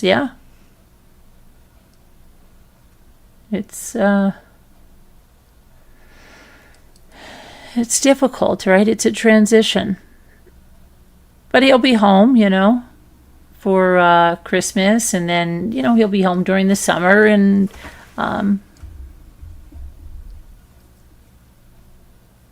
Thanksgiving, long weekends. We'll be up there for activities and parents' weekends and things like that, So it's just emotional. When I was, we were leaving today, my neighbor, the one that got the drone, the one that I grew up with my whole life here, was walking his daughter's dog, and I said, "Can you believe this? Can you believe this? That, he's behind us in his truck." And he's like, "I can't." He's like, "Don't cry. Don't cry, Mom." But you remember bawling at kindergarten graduation because I knew it would be so fast until college. Yeah, it's crazy, right? And I remember Luke at preschool graduation, and my daughter was graduating from college. It's just, it's nuts. Nuts. So, yeah, treasure everybody. Like I said, it goes so freaking fast. And to me, it like gives me a pit, like it can be really depressing too, just about how quick life goes, and what are you going to do? You're not going to slow it down. You just have to treasure it. And don't obsess over things you don't get done. Look at all you have gotten done. There's like all of these projects. Oh, I wished I had done that, or I wish we did this, or I wish we took that, we were able to do something else, or take that, just be thankful for things you were able to do, and try to do more. You can still have hope that there's more, and that,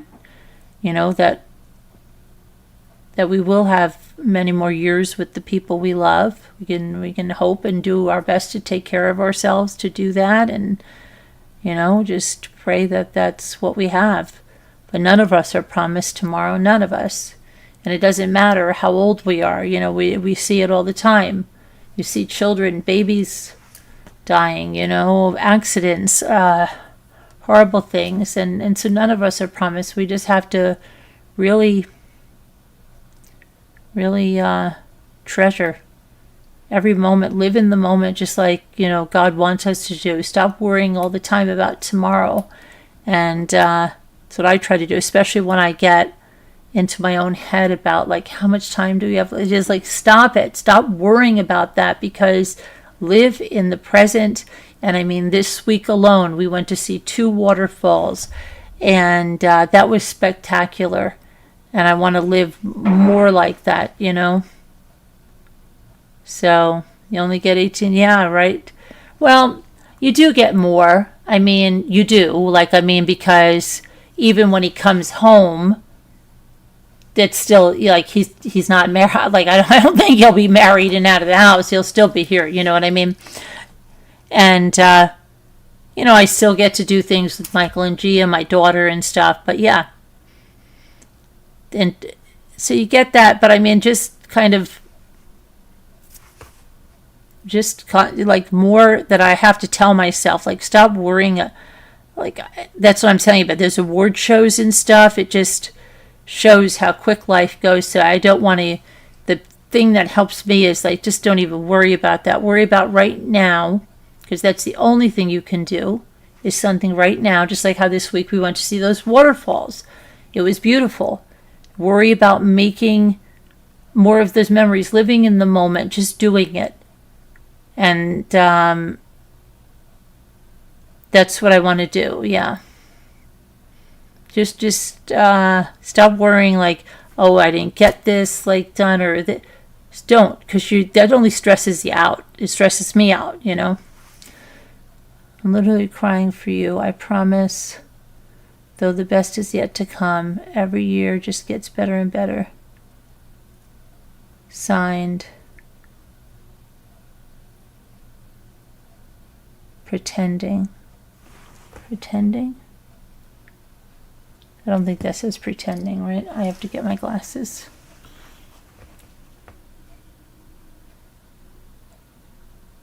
Oh, you're pretending that it gets better and better? Well, we can only hope, because that's the only thing. We can't go back in time, right? So we have to hope it gets better and better. Different things. Life isn't over till it's over. And you know what? Sometimes you worry that you won't be here, and maybe you'll live another 50, 60 years and then say, what the heck did I waste all that time worrying about it? So there's no point to worry about it. It's just really living in the moment. And that's what I'm going to do. I mean, it's like, so you didn't get that project done. You didn't get that done. Well, you can get it done maybe later, maybe next time. Maybe you'll get that done, just not on that time frame that you did. And does it really make a difference that maybe you didn't get to go on a certain trip, but you did other things? So, you know, just make the memories, be there, do the things, even if they're close to home, even if you don't have the money to go and take certain trips, right? That maybe you would say, oh, that'd be nice if we could go there, but just make some memories. Even going to those waterfalls, you know, they didn't cost us anything except, you know, gas to get there, whatever, but they were magical. Okay, so, you know, maybe we didn't go to Turks and Caicos, but you know what I mean? We're still made the memories, still made it a really nice time doing, you know, whatever you can to just try to make the best of whatever it is, right? Whatever it is. Your daughters went to college and I still have summers. I love watching my kids grow up and build their life. It's wonderful. Great checking info. I mean, we all have cell phones and the phone never stops ringing.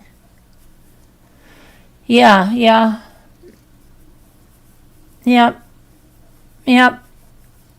Just I mean, it's like, I don't know. It's just like you go through a million different things. Good thing. And you can do whatever you want during the day. Well, I do work a real job. And I can't always do whatever I want during the day because I do have obligations. Like I have certain contracts I have with blogging, things that are coming up that I have deadlines for and things I do. So I do work a real job and it does require my time. And I do have deadlines that I have to meet for things. It's a lot more than just what I do right here, right now. So there are other things, but I do have some flexibility, yeah, and I can work trips in with content, so that's good. That's good.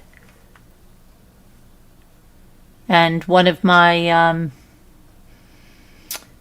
you know, it's lovely when I can do content on like dorm room essentials, and my son gets a $250 mattress topper for me to do something on dorm room essentials, and he's got a beautiful mattress topper that is memory foam and great. So I have those perks with my job, so that's nice. Beautiful.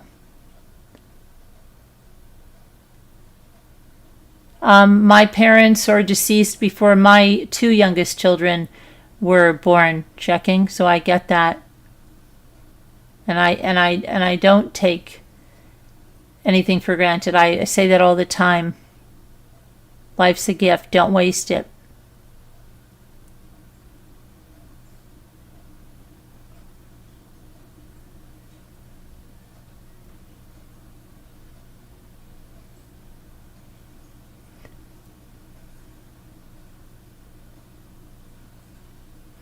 For me, it's not about stuff. I can't. Yeah, but it's not about stuff. My son would need a mattress topper anyway. What I'm trying to point out is that it's nice when my job, my career, helps to also give me content and provide things that I would have to provide for my son, right? For my child. So you were talking about flexibility, and that's why I mentioned it. Anyway, let's see. Sunday we're going to be doing something. That's what we've planned. Something to make some nice memories, and I'm excited for that. It really does get better. It's fun, and I know you have been in every moment. And I know you have been in every moment. Good job. Yeah.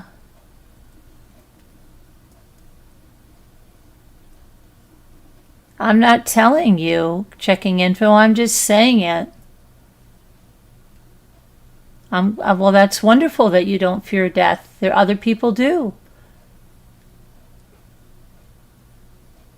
Yes, heaven is supposed to be wonderful.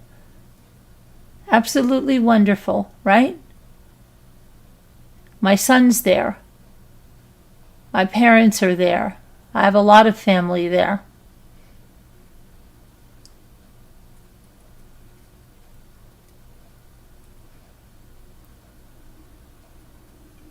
Baby there too.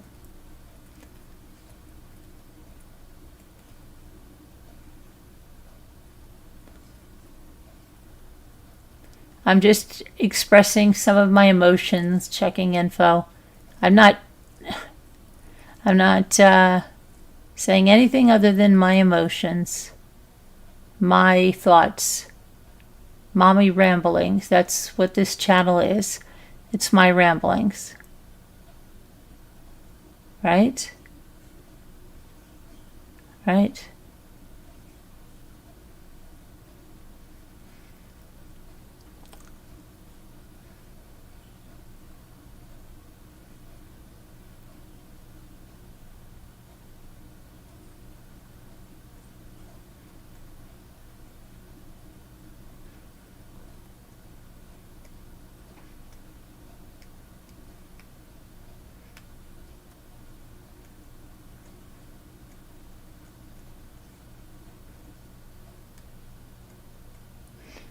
I think you mean everybody dies. And yes, everybody does.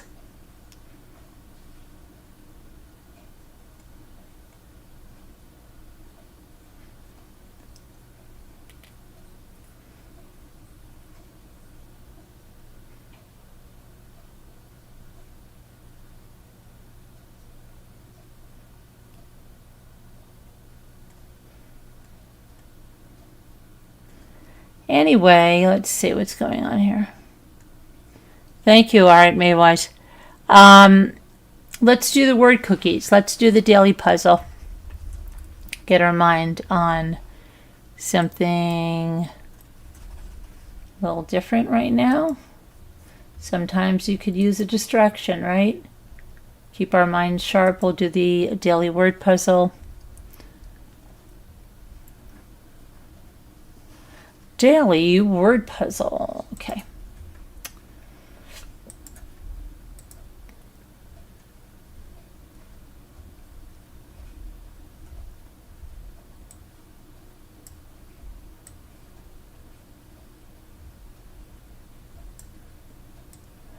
Square, peg in a round hole, right?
Okay, let's see.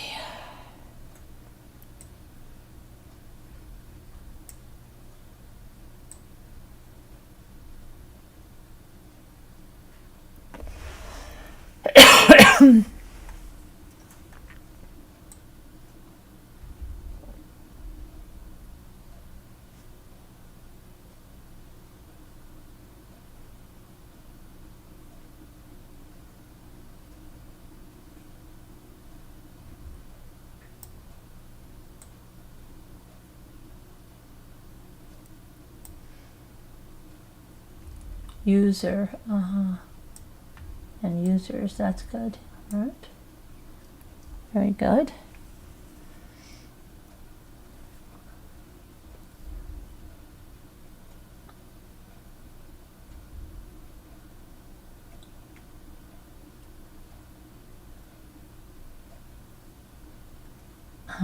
Very, yeah, true, Julianne, absolutely.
Okay, let's see.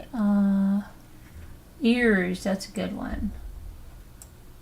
Ears, yeah, very good.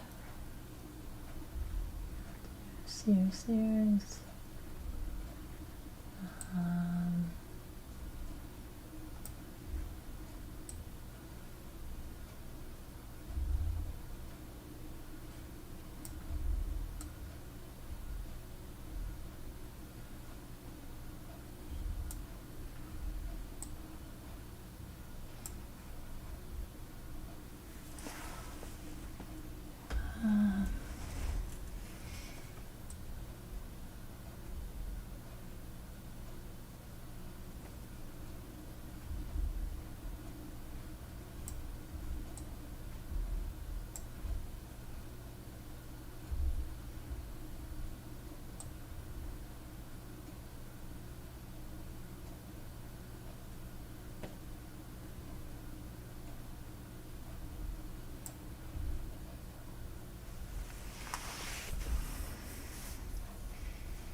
Love you too, Julianne. Appreciate you. Hope you're having a nice day tomorrow and you do something fun.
What is this? Where's the murder of crows? We need murder of crows. We need you here.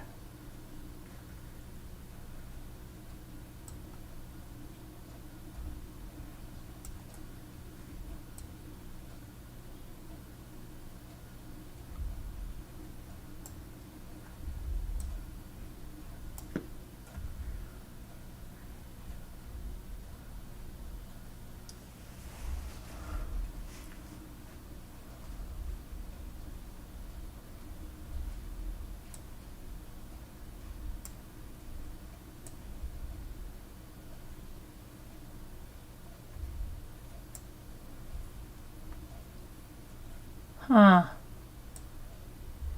It's a little tricky, huh, Heart?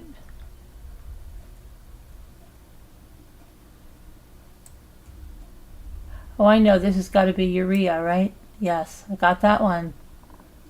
Urea. Which one did you get? There we go. Ruse. Very good. We both got one, Heart. You got one, I got one. You got one and I got one.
Yes, yes.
That was crazy. Dog fight.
Leave that.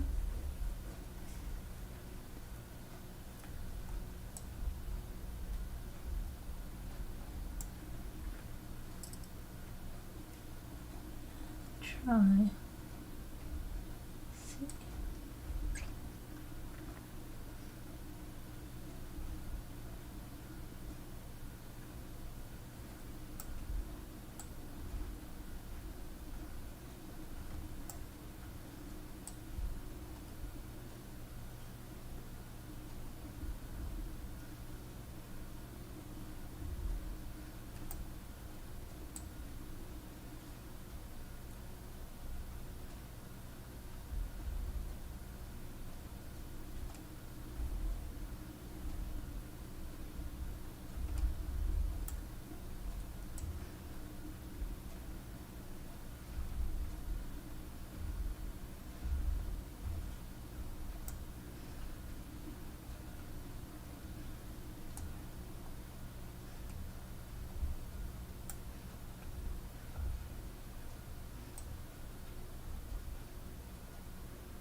Oh, I did that. I don't know how I missed that. I thought I did that many times.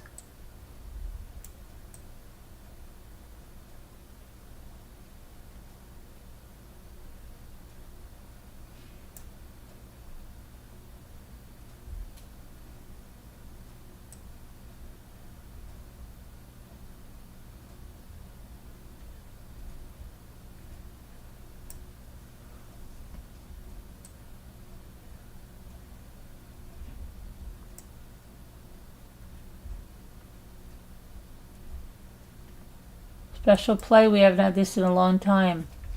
P means everyone will have a P in it.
What do you have?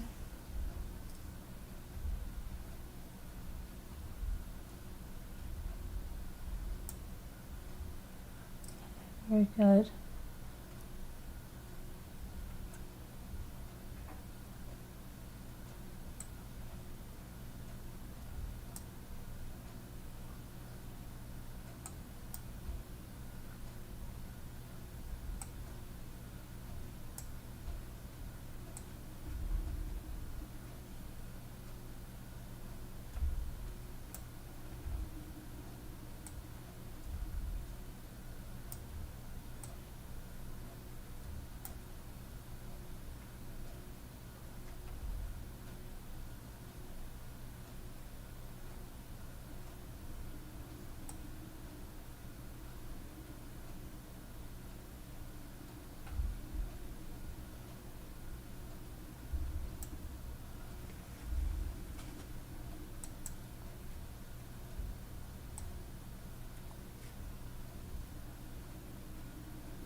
There is a P. 1P. Sadly, there is 1P. No, not sadly. Good. There is 1P.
I tried that, Julianne. It didn't work.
There we go.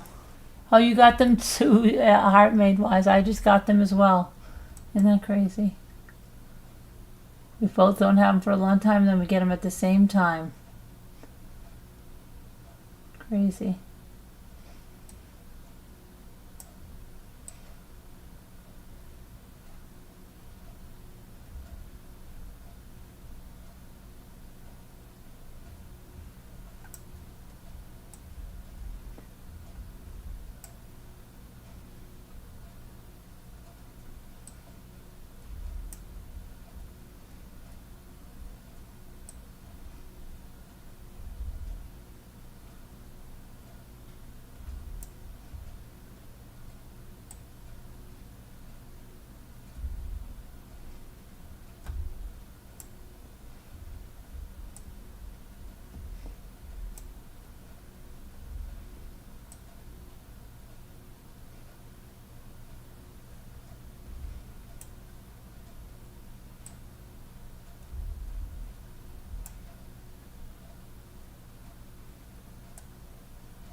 Well, I'm going to call it a night, guys. I'm kind of tired. I will see you guys later.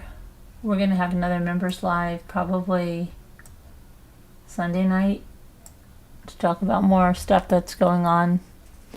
But I'll talk to you later, guys. Love you. God bless. Prayers. Stay well.